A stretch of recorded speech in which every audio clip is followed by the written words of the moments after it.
Que va représenter pour les Africains la nouvelle guerre mondiale qui se déclenche? Une guerre de blancs qui ne les regarde en rien mais va se dérouler en partie sur leur sol. Pour l'Afrique, la Seconde Guerre mondiale a commencé plus tôt que pour l'Europe.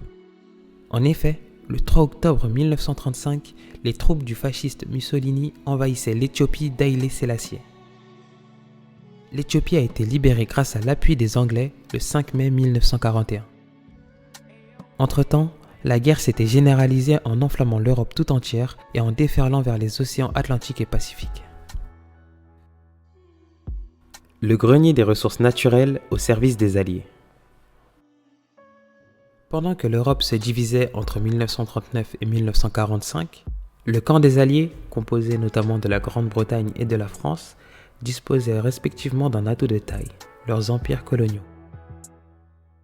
L'effort de guerre des colonies françaises et anglaises en termes de ressources naturelles a été très conséquent pour les métropoles occupées par la guerre de terrain contre l'Axe.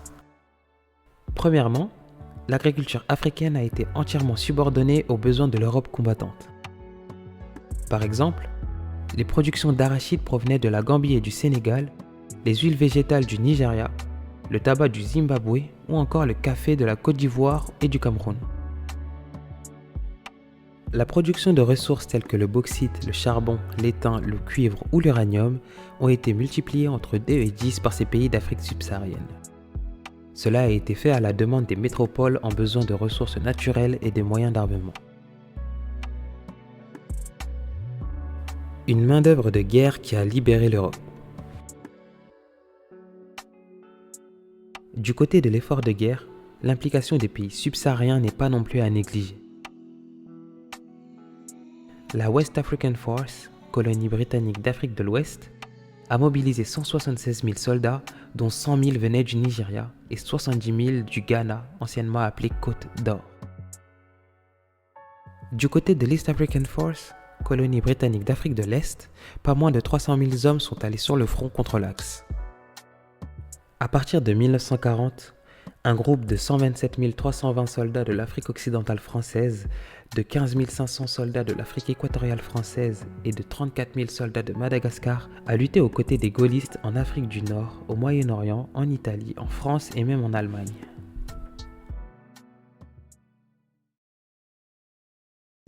Une démystification de l'homme blanc et la polarisation du monde sous angle anticolonial.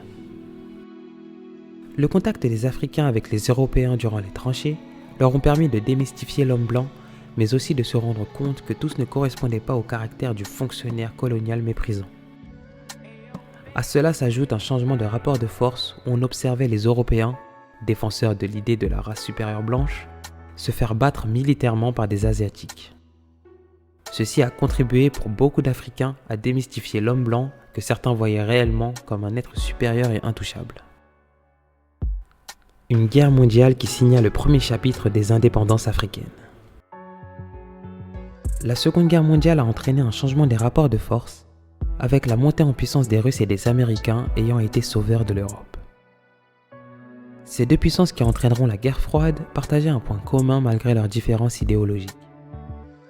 Elles étaient contre le colonialisme qu'exerçaient encore les puissances européennes. Les colonies africaines, fortes de la confiance acquise par leur rapport durant la Seconde Guerre mondiale, se sont servies de cet événement marquant pour reprendre leur destin en main.